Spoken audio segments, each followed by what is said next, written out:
Welcome to Global Information Security Society for Professional of Pakistan.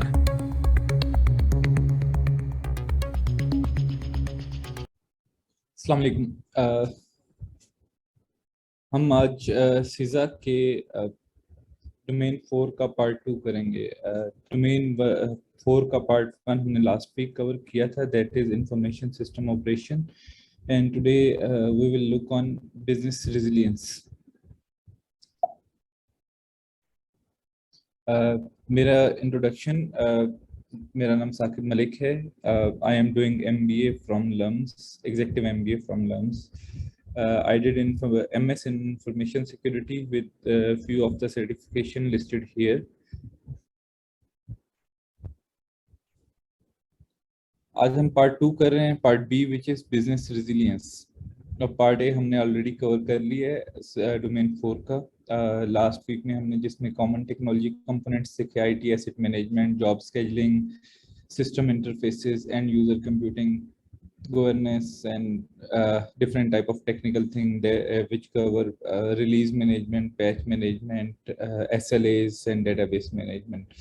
Today we will look into business impact analysis, system resilience, data backup, storage, restoration, business continuity plan and disaster recovery plan.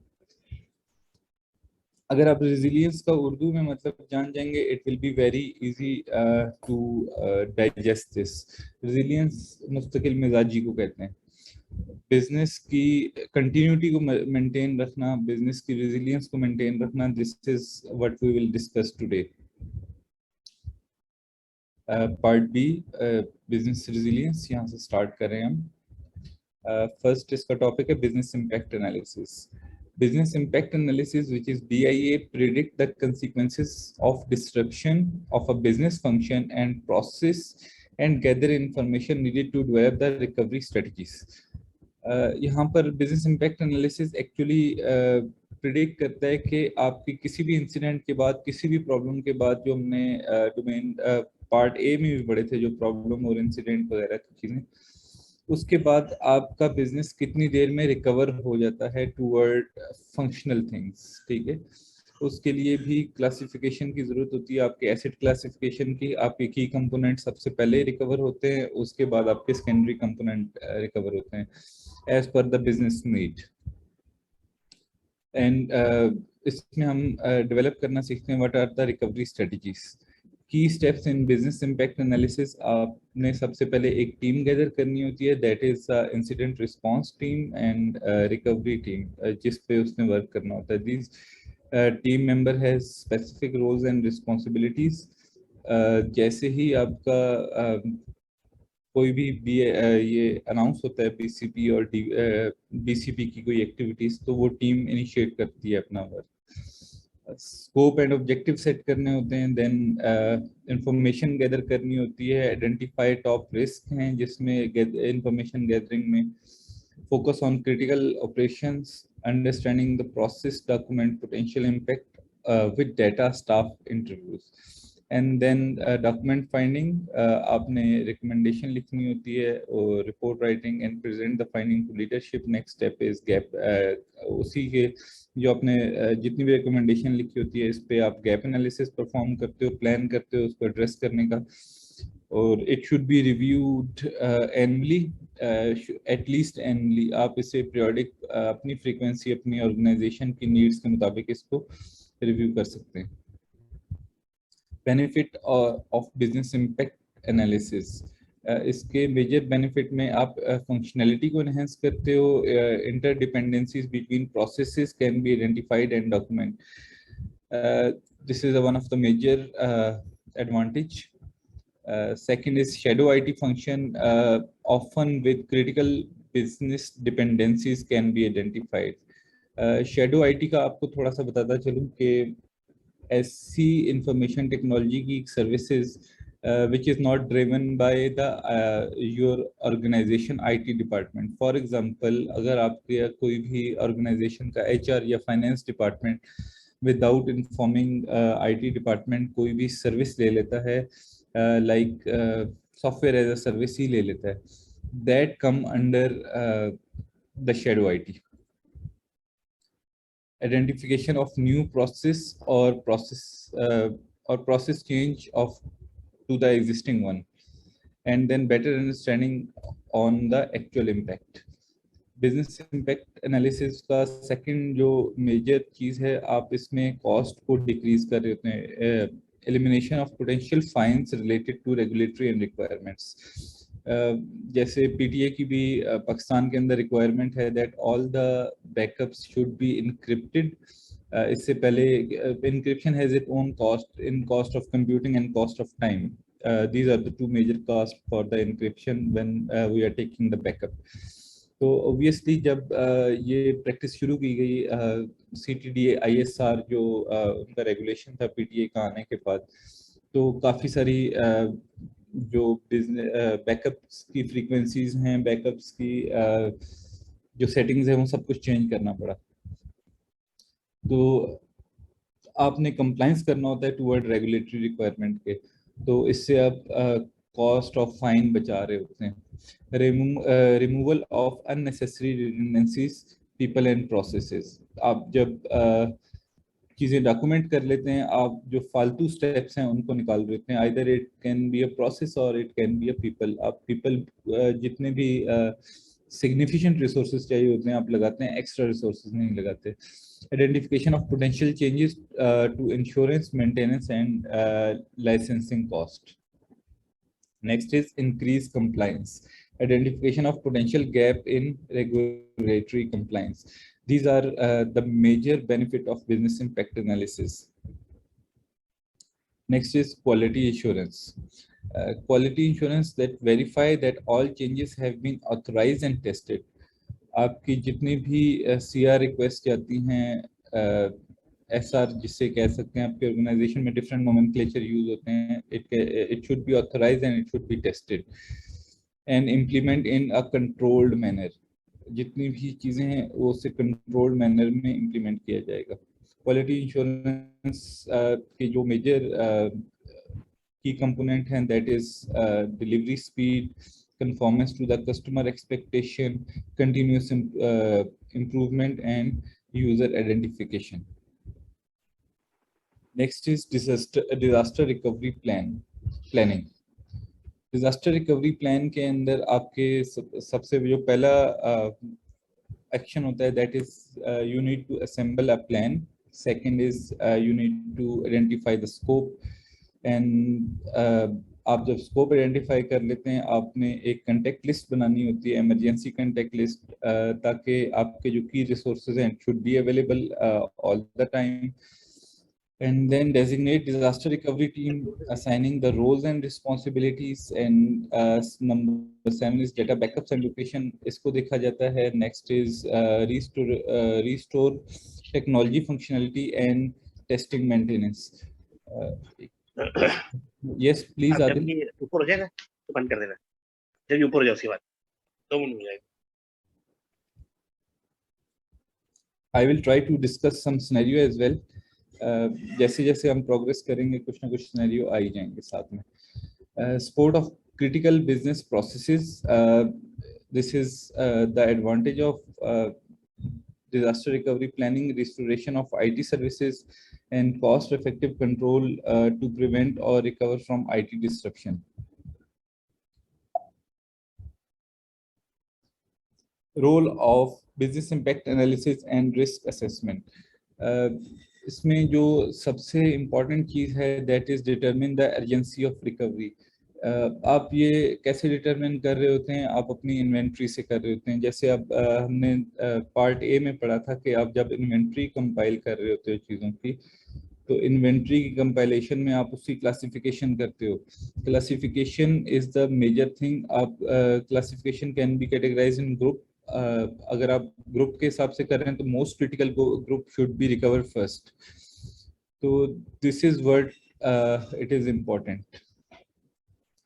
सबसे जो आपकी critical business function है, for example अगर मैं bank का नाम लूँ, कोई किसी भी बैंक का, तो बैंक के लिए क्रिटिकल उसकी चीज़ें हैं कि उसका डिपॉजिट और जो विड्रॉल हो रहा है, वो एप्लीकेशन यूजली T24 होती है बैंक्स में पाकिस्तान के अंदर, वो चलनी चाहिए।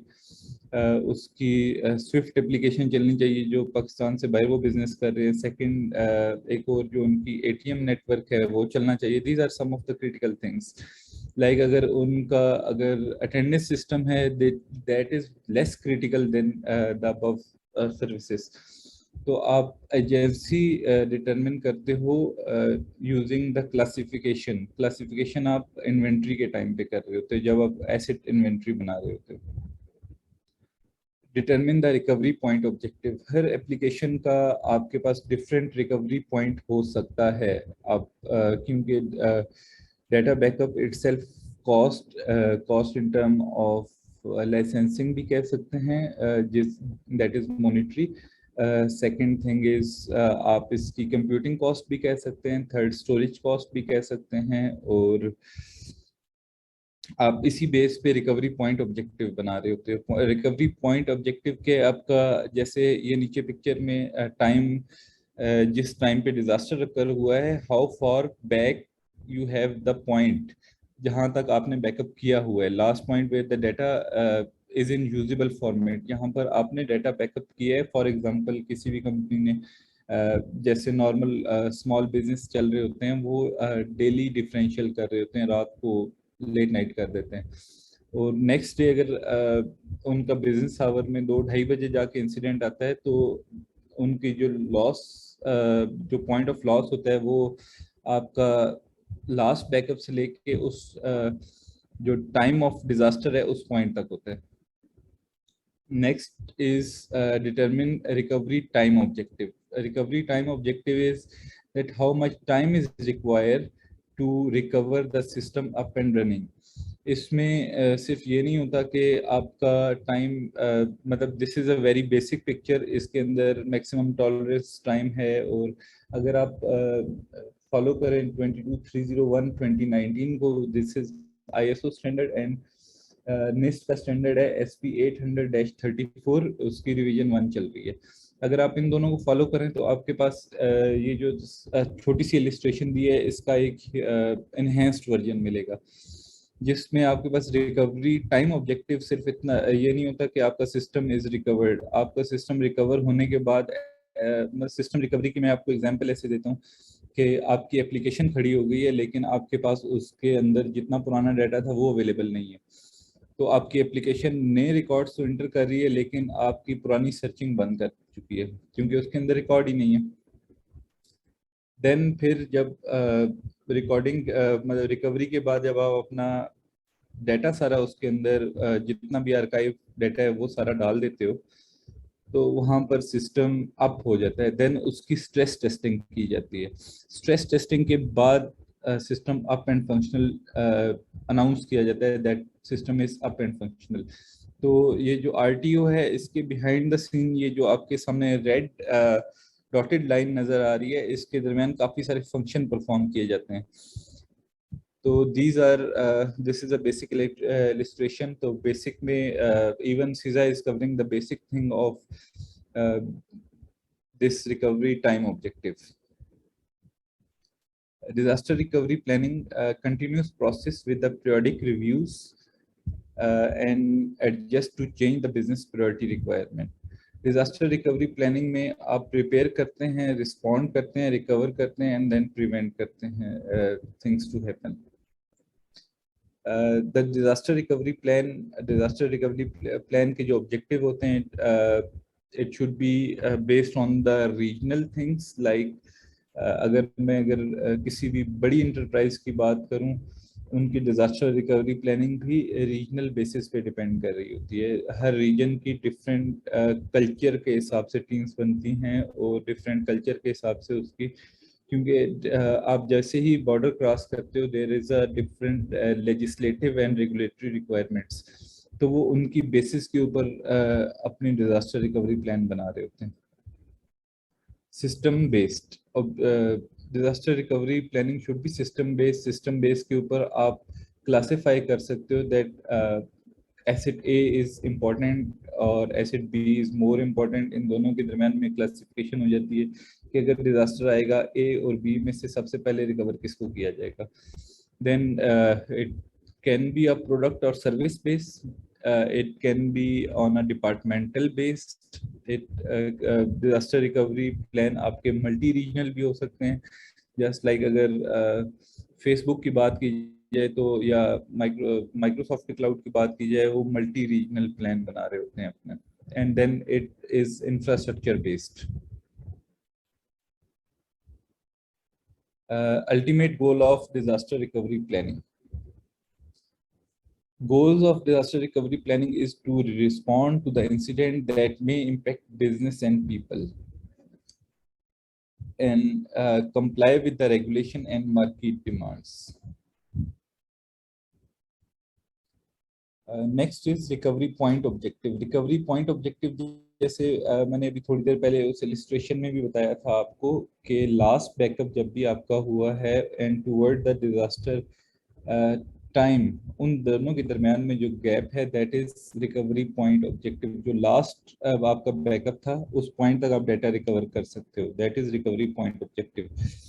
इसमें आप amount of acceptable data loss ये डिटरमिन करते हो. Determine the frequency of backup depend on data volatility and influence type of backup media to facilitate recovery. I have one question for you guys. Let me go back to this illustration. जैसे ये RPO और RTO, अगर कोई भी organisation इसको 0 पे align कर देती है, लाइक कोई भी डिजास्टर आता है तो उनके पास किसी किस्म का भी लॉस नहीं आता, तो इस सिचुएशन को क्या कहते हैं? ये जो सेंटर की सिचुएशन है, मतलब आपके पास रिकवरी टाइम ऑब्जेक्टिव भी किसी ऑर्गेनाइजेशन ने 0 पे सेट कर दिया है एंड रिकवरी पॉइंट भी 0 पे एडजस्ट कर दिया, लाइक कोई भी डिजास्टर आएगा उनको कोई फर्क ही नहीं पड़ेगा. तो ऐसी सिचुएशन में किस किस्म की प्लानिंग की जाती है? किसी को अंदाजा है इस चीज का? You can answer, you can unmute yourself and you can answer. They are very vigilant in response to any happening. जितनी भी विजिलेंसी हो, आई थिंक थोड़ा बहुत तो टाइम और थोड़ा बहुत तो बैकअप पॉइंट पीछे लग जाता है. विजिलेंसी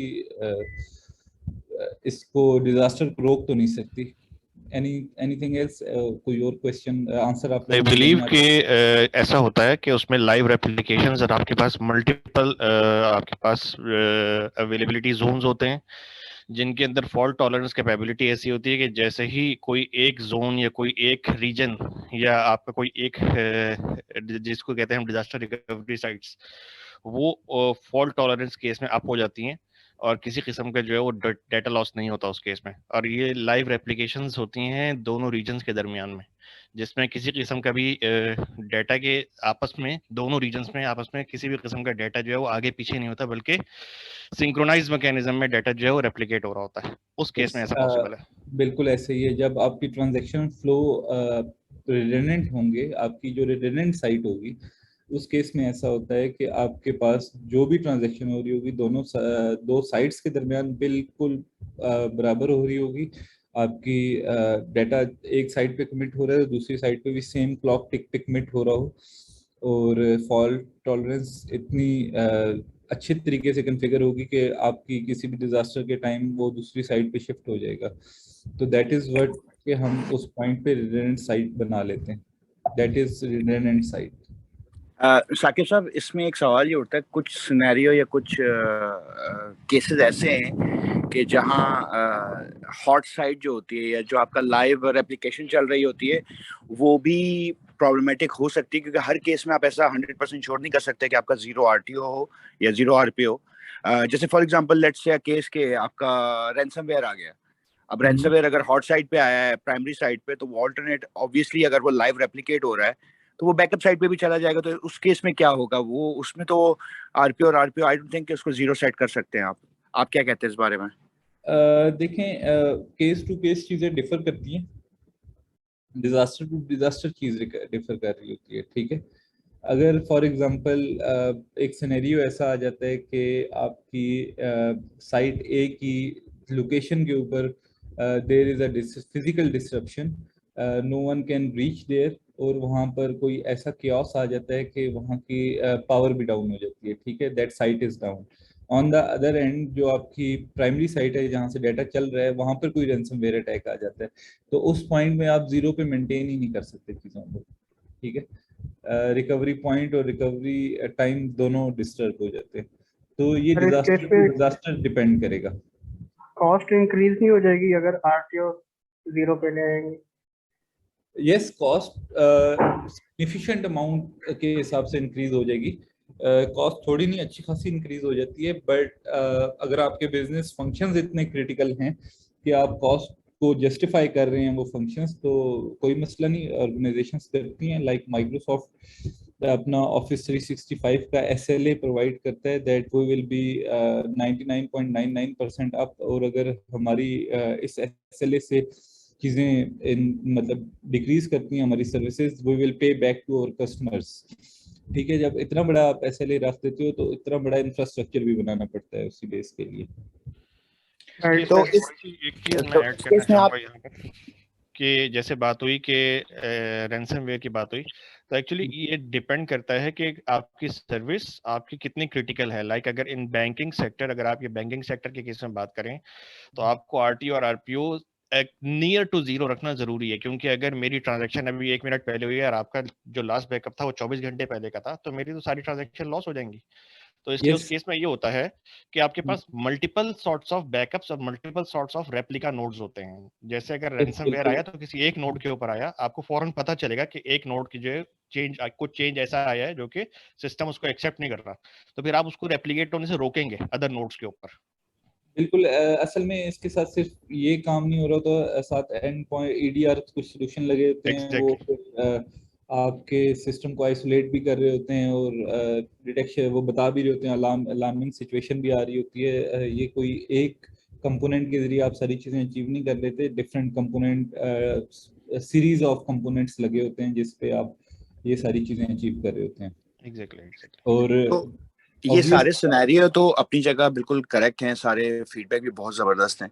तो मेरा बेसिकली ये पॉइंट उठाने का मकसद ये था कि अगर कोई कंपनी या कोई organization RTO RPO zero set करती है, तो आई बिलीव ये ज्यादा रियलिस्टिक नहीं होगा या ओवर एम्बिशियस आरटीओ और आरपीओ नहीं होंगे कि रियलिस्टिकली ऐसा पॉसिबल नहीं है कि हर किस्म का डिजास्टर जो है वो 100% मैनेज हो जाए और आरटीओ और आरपीओ जीरो रहे। क्योंकि इवन आप जिस तरह हमने माइक्रोसॉफ्ट की मिसाल दी कि 99.9% ही वो कहते हैं, 100% कोई भी कभी भी वो नहीं दे सकता। तो इसलिए एग्जैक्टली तो आरटीओ और आरपीओ जीरो सेट करना इज अनरियलिस्टिक आई बिलीव। आप उसको मार्जिन उसमें रखना जरूरी होता है, लेकिन अगर कोई इसको सेट कर रहे हैं तो most probably they are over ambitious और they are not considering all the scenarios. मेरा बेसिकली कहने का पॉइंट ये था जो मैं आपकी एक्नॉलेज चाह रहा था। देखें आप 99.999% अगर तीन वो भी लगा दे तो ऑलमोस्ट नियर टू 100% ही आप क्लेम कर रहे होते हो, लेकिन फिर भी माइक्रोसॉफ्ट ने हल्का सा मार्जिन तो अपने लिए भी रख दिया कि साल में तकरीबन 2 घंटे तो मैं भी डाउन हो सकता हूँ, ठीक है। तो अब ये देखें वो दैट इज माइक्रोसॉफ्ट ने इतनी बड़ी इंफ्रास्ट्रक्चर लगाने के बाद ये 99.9% क्लेम किया, तो उसके पास उसके मल्टी रीजनल रिडंडेंट साइट्स होंगी और पता नहीं क्या क्या इंफ्रास्ट्रक्चर बैकएंड पे लगाया होगा उसने। एक्चुअली हम शायद दो अलग अलग बातें कर रहे हैं। डेटा लॉस की एक्सेप्टेबिलिटी एक अलग बात है और सर्विस डाउन होना एक अलग बात है। डेटा लॉस की एक्सेप्टेंस शायद कोई भी नहीं देता। जो हम जीरो की बात कर रहे हैं, हम उसकी ये बात कर रहे हैं कि डेटा लॉस आरपीओ में ना माइक्रोसॉफ्ट ऑफिस 365 की बात करें तो वो भी कहते हैं कि जो आपका data it's your responsibility to back up your data, ठीक है, तो वहां पर वो भी नहीं दे रहे होते। तो RTO this is something different, मतलब ऑब्वियसली आपकी ऑब्जर्वेशन बिल्कुल ठीक है। चलने से आगे बढ़ते हैं। रिकवरी पॉइंट ऑब्जेक्टिव हमने देख लिया था। This is RTO. RTO is a acceptable downtime in case of failure, like अगर आपकी ऑर्गेनाइजेशन का कोई डिजास्टर आ जाए तो आप कितने टाइम बाद आप कर लें अपने सिस्टम को, that is RTO. And point when business functions must recover, the shorter the time, shorter the recovery time, the higher the cost.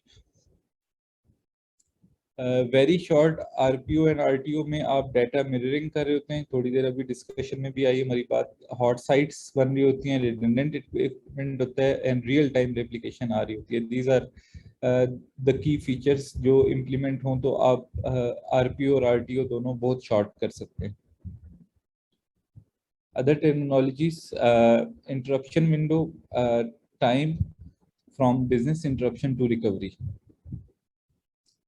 Like जो red dotted line लगी हुई थी, that is called the interruption window.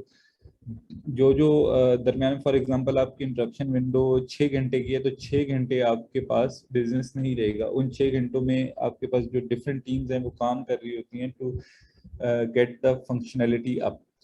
And service delivery objective, level of service to be restored at an alternate site or alternate process. अब service delivery objective ये है कि अगर आपकी बैंक की कुछ एप्लीकेशंस चल रही है, इसमें T24 और ATM नेटवर्क वो अप कर देते हैं, लेकिन इसके अंदर there are so many applications like employee का रिकॉर्ड है, वो अगर अप ना भी हुआ that is bank internal matter, और HR की कोई उनकी अपनी ऐप चल रही है वो अप नहीं हुई, वो कंपनी का इंटरनल मैटर है, वहां पर आप सर्विस डिलीवरी ऑब्जेक्टिव को ना भी इंश्योर कर रहे हो तो समहाउ इट इज एक्सेप्टेबल। लेकिन जो पब्लिकली चीज़ें अवेलेबल होनी चाहिए जिससे किसी भी ऑर्गेनाइजेशन की फेस सेविंग होती है, एटलीस्ट वो सर्विसेज तो आप की जाती हैं। That is called service delivery objective. अब जिस तरह मैंने पहले भी बताया, ये चीज़ आप क्लासिफिकेशन के ऊपर डिटरमिन कर लेते हो कि कौन सी चीज़ें सबसे पहले हमने, या कौन सी एप्लीकेशन सर्वर्स एसेट्स हमने सबसे पहले रिकवर करने हैं। Recovery strategies. Recovery strategies are different. It can be mirrored sites, it can be hot site, mobile site and cloud, warm sites, cold sites, reciprocal agreements and outsourcing. बाकी तो चीज़ें ठीक थी। रेसिप्रोकल एग्रीमेंट्स ये होते हैं कि फॉर एग्जांपल दो कंपनीज जो कि मल्टी रीजन में या इवन सेम रीजन में भी अगर काम कर रहे होते हैं, depend upon some specific scenarios, वो एक दूसरे के लिए डीआर साइट का काम करते हैं। फॉर एग्जांपल कंपनी ए और कंपनी बी का दरमियान एग्रीमेंट हुआ कि अगर कंपनी ए में कोई प्रॉब्लम आएगी तो they will use the infrastructure of company B to keep their functions up. These are called reciprocal agreements. Outsourcing companies exist करती हैं जो कि डिजास्टर रिकवरी की सूरत में, डिजास्टर की सूरत में आपको इंफ्रास्ट्रक्चर की या even different type of services की ऑफर कर रहे होते हैं। बाकी तो अगर आपने डेफिनेशंस पढ़नी है, यू कैन फॉलो 22-301 2019, तो आपको इन जितनी भी चीज़ों की डिटेल डेफिनेशंस मिल जाएंगी। Alternate site consideration. Alternate site में आपकी separation of distance, this is one of the key consideration. For example अगर डिजास्टर आया है, क्योस इन द एनवायरमेंट्स, आप एक साइट पे नहीं पहुंच सकते, और अगर आपने disaster recovery site with in 25 kilometre रखी हुई है तो विद इन 25 किलोमीटर में तो वो सेम डिजास्टर अकर हो सकता है। लाइक अगर अर्थक्वेक है तो इसके लिए आपको जो सेपरेशन डिस्टेंस है between two sites, it should be considered. अब जैसे इस्लामाबाद, पाकिस्तान में इस्लामाबाद में जो कंपनीज बेस कर रही होती हैं वो अपनी डिजास्टर रिकवरी साइट रेगुलेटरी को कंप्लायंस करने के लिए वो रावलपिंडी में रख लेते हैं, but distance is not more than may be, मतलब एक ब्रिज का ही डिफरेंस होता है, 10 किलोमीटर के डिफरेंस पे वो बैठे होते हैं दो साइट्स रख के, विच इज रॉन्ग। आपको सेपरेशन डिस्टेंस जो है इट शुड बी इतना होना चाहिए कि एक डिजास्टर अगर एनवायरमेंटल डिजास्टर आया हो तो वो दूसरी साइट को हिट ना कर रहा हो। इसमें कॉस्ट डेफिनेटली इन्वॉल्व होती है, अवेलेबिलिटी इन्वॉल्व होती है, cold site and ease of support, access and security. This is the key component, that is ease of support, ease of access and ease to manage the security. These are alternate site considerations. Contracted third party recovery sites. आप किसी भी third party को higher कर लेते हैं to be your disaster recovery sites. Most of the organisation कहना तो गलत है, कुछ ऑर्गेनाइजेशंस ऐसी हैं जो कि क्लाउड सर्विसेज, जो पब्लिक क्लाउड सर्विसेज हैं, लाइक Amazon हो गया, AWS और आपका एजर क्लाउड हो गया, इन सर्विसेज को ले लेती हैं फॉर द रिकवरी साइट्स। वहाँ पर वो सिर्फ बेसिक कॉन्फ़िगरेशन एप्लीकेशन की कर देती हैं और आपका अप एंड रनिंग सिस्टम हो जाता है, बट डाटा लॉस डेफिनेटली वो उस चीज़ को कंसिडर नहीं कर रहे होते। कंट्रैक्टेड थर्ड पार्टी में कुछ एडवांटेज भी हैं, कुछ डिसएडवांटेज भी हैं। डिसएडवांटेज में जो आपके पास एक मेजर चीज़ आती है वो कॉन्फ़िगरेशन एंड कंपैटिबिलिटी आती है, क्योंकि कंट्रैक्टेड थर्ड पार्टी जो होगी वो सिर्फ आपके साथ साथ डिफरेंट कंपनीज को सर्विस दे रही होगी फॉर द सेम थिंग। तो उस कंट्रैक्टेड थर्ड पार्टी के लिए ये इतना अच्छा बिजनेस केस नहीं होता कि हर पार्टी के हिसाब से अपनी चीज़ों को कस्टमाइज कर ले। तो वो एक जनरल सर्विस दे रही होती है which is somehow deviate from your companies configuration and compatibility. Communication and activation process के लिए थोड़े बहुत प्रॉब्लम आ रहे होते हैं कि फॉर एग्जांपल डिजास्टर आ गया रात को लाइक 2 बजे आ गया, तो रात को 2 बजे थर्ड पार्टी सर्विसेज वाले आप बैठे कि नहीं बैठे, और वो थर्ड पार्टी डिजास्टर रिकवरी को एक्टिवेट कर रहे हैं अपनी तरफ के नहीं कर रहे। This is one of the major consideration. Priority and multiple clients, जैसे मैंने आपको ऊपर भी बताया कि डिफरेंट क्लाइंट्स होते हैं उनके पास जो थर्ड पार्टी रिकवरी साइट्स की सर्विसेज प्रोवाइड कर रहे होते हैं, और वो आपको उसमें कौन से लेवल की प्रायोरिटी देंगे। लाइक 2 ऑफिसेज हैं इन इस्लामाबाद, और इस्लामाबाद में अगर कोई डिजास्टर आ जाता है तो दोनों में से किस पार्टी को प्रायोरिटी दे रहे हैं to bring their services up. तो this is one of the major consideration. Security of site, आपकी जो थर्ड पार्टी की साइट है उसकी सिक्योरिटी का क्या मैकेनिज्म है, पेरीमीटर सिक्योरिटी का क्या मैकेनिज्म है, as well as logical security का क्या मैकेनिज्म है, इसका नहीं पता होता। रिलायबिलिटी ऑफ वेंडर्स, वेंडर की रिलायबिलिटी भी एक क्वेश्चन मार्क होती है, क्योंकि वेंडर फॉर एग्जांपल किसी स्पेसिफिक टाइम पे बहुत अच्छा रिस्पांस कर रहा होता है, लेकिन सम टाइम उसकी सर्विसेज डाउन हो जाती हैं या कोई किसी वजह से वो अपनी रेटिंग्स को नीचे ले जाता है। This is one of the problem जहाँ आप कंट्रैक्टेड थर्ड पार्टी से कर रहे होते हो। थोड़ा सा सीधा से डेविएट होती है एक चीज़, वो भी मैं आपको बताता चलूँ, यहाँ पर बेस्ट फिट हो रही थी कि जैसे अगर आप क्लाउड सिक्योरिटी अलायंस की बात करते हो वहाँ पर स्टार रजिस्ट्री है। अगर आप AWS की या माइक्रोसॉफ्ट एजर की रेटिंग्स देख रहे होते हो by the time star registry के ऊपर, तो इट कीप ऑन चेंजिंग, ठीक है, कुछ अर्से बाद वो चेंज हो जाती हैं चीज़ें। तो इसका मतलब है there is some enhancement going on और even there is some disruption going on with the cloud. तो उस वजह से चीज़ें प्लस माइनस हो रही होती हैं। तो इसी वे में आप वेंडर को भी ले सकते हैं कि उनके एंड पे भी चीज़ें प्लस माइनस हो रही होती हैं, लेकिन वेंडर यूजली कम्युनिकेट नहीं करते इस चीज़ को for to protect their business. Alternate hardware and network, alternate site पे आपके पास लगाने के लिए आपके पास स्पेयर इक्विपमेंट मौजूद होना चाहिए, process to acquire necessary equipment, network redundancy, diverse routing and availability of bandwidth, voice data internet service restoration and last mile circuit protection. These are some of the consideration for alternate site hardware and network.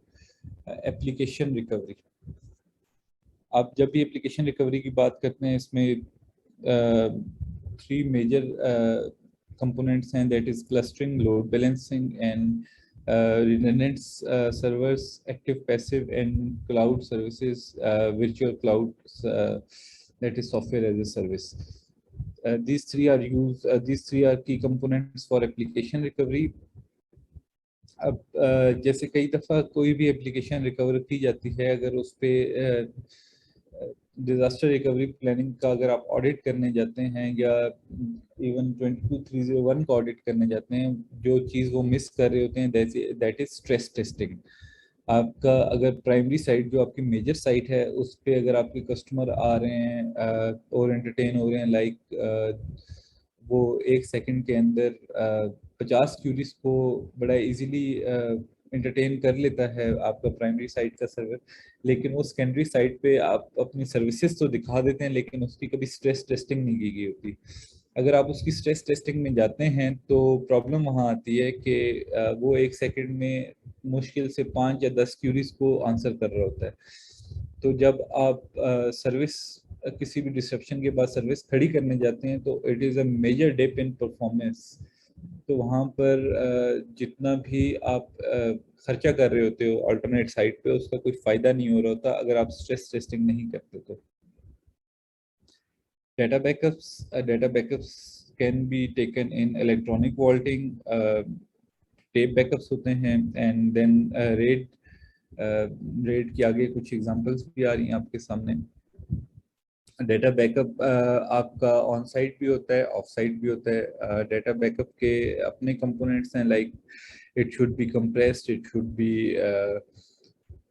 encrypted, it should be password protected, और somehow आप काफ़ी सारे इसमें कर सकते हो, component ला सकते हो। ये आपकी कंपनी की अपनी पॉलिसी पे भी डिपेंड करता है, और मे बी आपके ऊपर रेगुलेटरी की भी रिक्वायरमेंट आ सकती है कि आप अपने बैकअप्स की कॉन्फ़िगरेशन इस तरह की रखें। जस्ट लाइक पीटीए ने भी रेगुलेटरी की रिक्वायरमेंट है जो टेलीफोन्स के लिए पाकिस्तान के अंदर, कि उनकी जितने भी बैकअप हैं, it should be encrypted, it should B compressed. तो अगर इनक्रिप्टेड और कंप्रेस्ड करेंगे तो आप अपना इसको कंप्लाई करने के लिए मोस्ट ऑफ मतलब बाज़ औक़ात ऐसे भी होता है कि आप अपना जो बैकअप का मैकेनिज्म है या जिस कंपोनेंट से बैकअप हो रहे होते हैं, लाइक बैकअप सॉफ्टवेयर की बात कर दी जाए, अगर बैकअप इंफ्रास्ट्रक्चर की बात कर दी जाए, तो वो चीज़ भी चेंज करनी पड़ती है to comply. Next is RAID level. RAID level, there are listed here जो RAID level है, that is stripping, RAID 1 mirroring, RAID 2 use नहीं होती, RAID 3 is byte level parity, RAID 4 is block level parity, interleave block level parity, and stripping and mirroring, RAID 10. RAID 10 काफ़ी advantage देती है over the others, but again ये तो किसी भी organisation की अपनी स्ट्रेटजी है कि वो कौन सी रेट सेलेक्ट करती है। आइदर उससे परफॉर्मेंस चाहिए या आइदर उससे डाटा की रिडंडेंसी चाहिए। उस बेस के ऊपर वो अगर परफॉर्मेंस चाहिए तो स्ट्रिपिंग की तरफ जाएगी, और अगर उससे डाटा की रिलायबिलिटी और डाटा की एश्योरेंस चाहिए तो वो ऑब्वियसली रेट मिररिंग के ऊपर जाएगी। और अगर कुछ कॉस्ट बढ़ जाती है तो अदरवाइज रेट 10 पे भी जाया जा सकता है। तो ये ऑर्गेनाइजेशन की अपनी स्ट्रेटजी होती है कि कौन से रेट लेवल पे जाते हैं वो। Next is backup types. Backup can be full backup, it can be incremental, or it can be differential. Functionalities of backup, अच्छा ये backups के अंदर डिफरेंट सॉफ्टवेयर वो डिफरेंट चीज़ें बता रहे होते हैं। जैसे कॉमवॉल्ट है, अगर आप नोवा स्टार के बैकअप्स देख लें तो वो इंक्रीमेंटल और डिफरेंशियल की डिफरेंट डेफिनेशंस कर रहे होते हैं। तो ये आपको मेक श्योर करना होता है कि इंक्रीमेंटल बैकअप के अंदर आपकी इंक्रीमेंटेड चीज़ें होंगी, और डिफरेंशियल के अंदर अगर फॉर एग्जांपल कोई भी फाइल चेंज हो रही होती है तो वो कैप्चर हो भी रही है कि नहीं हो रही, और कोई फाइल न्यू ऐड हो रही होती है तो वो हो रही है कि नहीं हो रही, और फुल बैकअप वो कैसे कॉन्फ़िगर कर रहा होता है। तो ऑब्वियसली ये फिर आपके जो बैकअप का सॉफ्टवेयर है उसका वेंडर से आप इन चीज़ों की क्लैरिटी लेते हो कि इंक्रीमेंटल बैकअप वो किसको कह रहे हैं सॉफ्टवेयर के अंदर, डिफरेंशियल किसको कह रहे हैं, फुल बैकअप कैसे, उसकी क्या क्या फंक्शनलिटी हैं, कंप्रेशन लेवल क्या है, इंक्रिप्शन कौन सी यूज़ हो रही है। दीज आर द स्टफ जो कि आप स्पेसिफिक वेंडर से पूछते हो। बैकअप टाइप में आपका ऑफ साइट बैकअप भी होता है। ऑफ साइट बैकअप में आप बैकअप की सिक्योरिटी या उनके इंफ्रास्ट्रक्चर की सिक्योरिटी, अगर आप किसी थर्ड पार्टी से सर्विस ले रहे हैं, like there are multiple vendors, Carbonite है, क्रैश प्लान है, तो अगर आप उनसे सर्विसेज ले रहे हैं इस चीज़ की for the of site service backup, तो उनकी भी सिक्योरिटी मैकेनिज्म चेक करना वो डाटा ओनर की या डाटा उस ऑर्गेनाइजेशन की अपनी रिस्पॉन्सिबिलिटी होती है। तो ऐसी चीज़ें आपकी स्टार रजिस्ट्री पे, अगर आप क्लाउड बैकअप कर रहे होते हो तो किसी भी रिनाउंड वेंडर से, तो उसकी तो स्टार रजिस्ट्री के ऊपर पड़ी होती हैं, CSS स्टार रजिस्ट्री के ऊपर। लेकिन अगर आपका ऑफसाइट बैकअप आपकी अपनी कंपनी के इंफ्रास्ट्रक्चर में वो backup on the remote location using some technologies like VPN के ऊपर कर रहे होते हैं ऑन द अदर साइड, तो उसकी अपनी अपनी कॉम्प्लिकेशंस होती हैं। Functionalities of backup, functionalities, it should be encrypted, compression, rotation and age of media.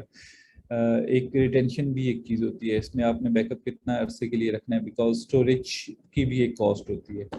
तो स्टोरेज की कॉस्ट के लिए आपको बचाने के लिए ऑब्वियसली आपको क्लासिफाई करना पड़ता है कि कौन सा बैकअप आपके लिए या कौन सा एसेट या कौन सा डाटा आपके लिए कितना क्रिटिकल है, और आपने आपकी रेगुलेटरी क्या कहती है कि आपने कितना पुराना बैकअप रखना है। फॉर एग्जांपल जैसे SECP is bounding the company to maintain the backup of at least 5 year for the financial transactions.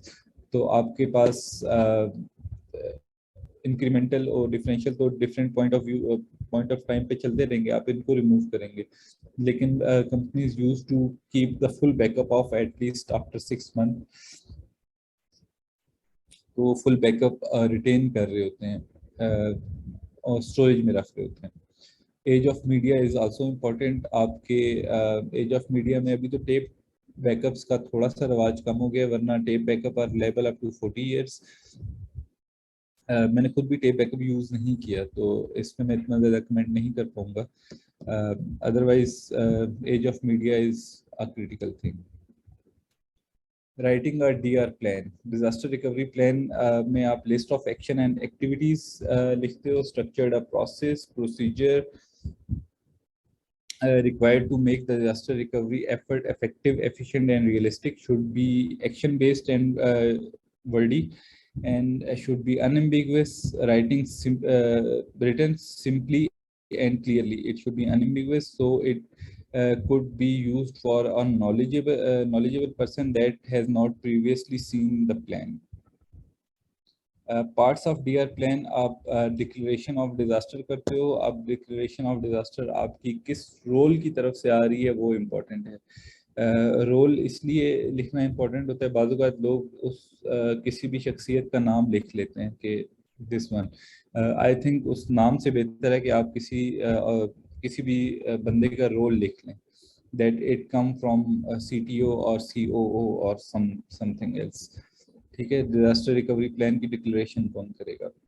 Next is role of team and individuals, link to other plan, BCP, evacuation plans and different जो आपके even health and security की भी चीज़ें होती हैं, उसके साथ इसको लिंक होना चाहिए। Contact list should be maintain including the internal and supplier, detailed recovery procedure of system and applications, and list of resources required for recovery, for the recovery. आपके पास DR प्लान के अंदर डिफरेंट छोटी छोटी guidelines भी बन रही होती हैं, वो भी इसके साथ जाके मर्ज हो जाती हैं। फॉर एग्जांपल जो डेटाबेस अगर रिकवर की जा रही है तो DBA उसको स्टेप्स में अपने पास लिखेगा, ताकि आपका जो टाइम है वो स्क्वीज किया जा सके, रेदर देन वो रिएक्टिवली सोच के एट द पॉइंट जब रिकवरी हो रही हो रिएक्टिवली देख रहा हो कि मैंने क्या क्या स्टेप परफॉर्म करने हैं, तो उसकी जगह उससे इट शुड बी रिटन। अब रिटन का एडवांटेज क्या होता है कि for anyhow for some reason अगर DBA अवेलेबल नहीं भी है तो जूनियर DBA उसी स्टेप्स को देखते हुए वो चीज़ रिकवर कर सकता है। डिजास्टर रिकवरी टीम भी बनती हैं, एप्लीकेशन टीम होती है इसके अंदर जो एप्लीकेशन की साइड देख रही होती है, network and communication, data storage, incident response, restoration and logistic and support. Reason for DR plan क्यों बनाए जाते हैं? To identify the gaps, verify time frames, इसमें आप डिटरमिन करते हो अपना RPO and RTO, and train personnels, आप अपने बंदों को ट्रेन करते हैं कि अगर एक्चुअल डिजास्टर आ जाए तो आप उसमें कैसे काम करोगे। Check the configuration and compatibility. DR plan steps में आप सबसे पहले अप्रूवल ऑब्टेन करते हैं, एग्जीक्यूट करते हैं टेस्ट को एवेल्युएट करते हैं, एवेल्युएशन के बाद उसमें जो भी गैप्स आते हैं उसमें आप इम्प्रूव कर रहे होते हैं। तो ये जो आपके पास जो टेस्टिंग है, it should be perform at least after 1 quarter or 6 month, depending on your organization seriousness या जो आपके हायर मैनेजमेंट है वो आपको कितनी परमिशन दे रहे होते हैं। टेस्टिंग डीआर एंड स्ट्रेटजीज, जब डीआर की टेस्टिंग हो रही होती है या उसके लिए स्ट्रेटजी बन रही होती है, वो क्या है, चेकलिस्ट बनती है, स्ट्रक्चर्ड वॉक थ्रू है, सिमुलेशन है, parallel, either it can be simulated or either it can be parallel, और full interruption करनी है कि नहीं करनी। and you should start with the small things, like आप कोई बैंक है वो अपना अगर डीआर को टेस्ट भी करना चाह रहा है, उसका ये काम नहीं है कि वो अपनी सारी की सारी एप्लीकेशन वन फाइन डे बंद करके बैठ जाएं और वो उसको टेस्ट करें। It should B start with the small thing, like वो अपनी लेस क्रिटिकल जो चीज़ें हैं उसको बंद करके एक एक्सरसाइज रन करते हैं। लाइक अगर उन्होंने बंद कर दिया एचआर मैनेजमेंट सिस्टम ही एप्लीकेशन बंद कर दिया, उसमें कोई स्पेसिफिक डिजास्टर ले आए, तो अब उसकी रिकवरी कितनी देर में हो रही है उस बेस पे एवेल्युएशन भी कर सकते हैं। टेस्ट विद अनअवेलेबिलिटी, आपकी बाजुकात एक जो डिजास्टर रिकवरी साइट है उसके ऊपर आपकी अनअवेलेबिलिटी की टेस्टिंग आ रही होती है, unavailability of the services as well as personnels, आप उधर जा नहीं सकते, या ट्रांसपोर्टेशन का इशू क्रिएट करके किसी भी मैट्रिक्स पे वो की जाती है टेस्टिंग। लेसन लर्न जो आप कर रहे होते हैं वो आप इम्प्रूवमेंट में डाल, जब लेसन लर्न करते हैं उसको रिपोर्ट में डालते हैं, उसकी फिक्सेशन कर रहे होते हैं अब अपने प्लान की।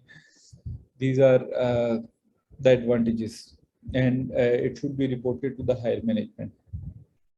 This is it for this topic section 2. Your questions are welcome.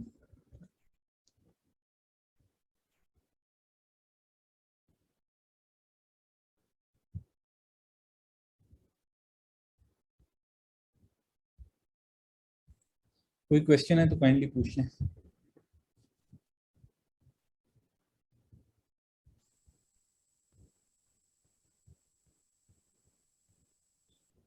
अस्सलाम वालेकुम। वालेकुम सलाम। अच्छा, मेरा क्वेश्चन ये था कि हम लोग फॉर एग्जांपल अभी प्राइवेट क्लाउड यूज़ कर रहे हैं as a DR, for DR के लिए ना, तो अगर हमारा हमने जो हमारी डीआर मशीन्स हैं वो बैकअप नहीं हो रही हैं, तो उनका बैकअप होना ज़रूरी है या नहीं? It is purely dependent on your organization's things के, अगर आपने अपने डीआर के भी बैकअप बनाने हैं तो वो आप बनाएं कि ना बनाएं, आपकी ऑर्गेनाइजेशन या आपकी सीटीओ की थिंकिंग पे डिपेंड करता है। तो अगेन बैकअप के लिए भी एक कॉस्ट इन्वॉल्व होती है, अगर वो आपको कॉस्ट आपके पास अवेलेबल है रिसोर्सेज तो यू शुड। ओके। और दूसरा ये कि अगर हमारे जो मशीन्स हैं डीआर में, अगर कोई रैंसमवेयर अटैक आता है हमारे प्रोडक्शन एनवायरनमेंट में, तो वो अगर एप्लीकेशन के थ्रू अगर वो सिस्टम भी इफेक्ट हो जाते हैं जो हमारे डीआर में है, तो उनको किस तरह से? देखें, रैंसमवेयर या वायरसेस या समथिंग, ये जितनी भी चीज़ें हैं ना, इसके लिए एक डिफरेंट कंट्रोल्स है। ठीक है, आप अपने मतलब इंसिडेंट रिस्पांस के कंट्रोल लगाते हो उसमें टू आइसोलेट दोज मशीन्स। ठीक है, अगर फॉर एग्जांपल क्राउड स्ट्राइक की लगा हुआ है आपकी ऑर्गेनाइजेशन में, तो किसी भी रैंसमवेयर अटैक पे अगर उसे कोई डेफिनेशन ऐसी मिली है तो वो एक स्पेसिफिक मशीन को आइसोलेट कर रहा होता है फ्रॉम द कॉर्पोरेट नेटवर्क। ठीक है, इसी तरह अगर आप सिस्को एंड पॉइंट सिक्योरिटी की बात कर रहे हो, वो भी आइसोलेट कर रहा होता है फ्रॉम द नेटवर्क। ठीक है, तो आजकल तो जितने भी आपके सिक्योरिटी वेंडर्स हैं जो आपको ईडीआर सॉल्यूशंस प्रोवाइड करते हैं, तो उन्होंने ये basic feature isolation of machine तो डाल दिया है to protect the whole network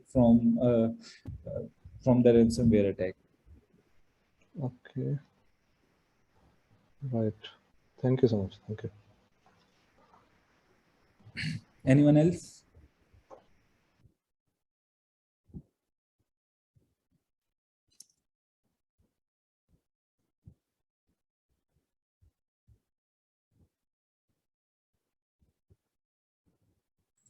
ठीक है सर, मेरे ख्याल में कोई नहीं है तो मैं सेशन क्लोज करता हूँ।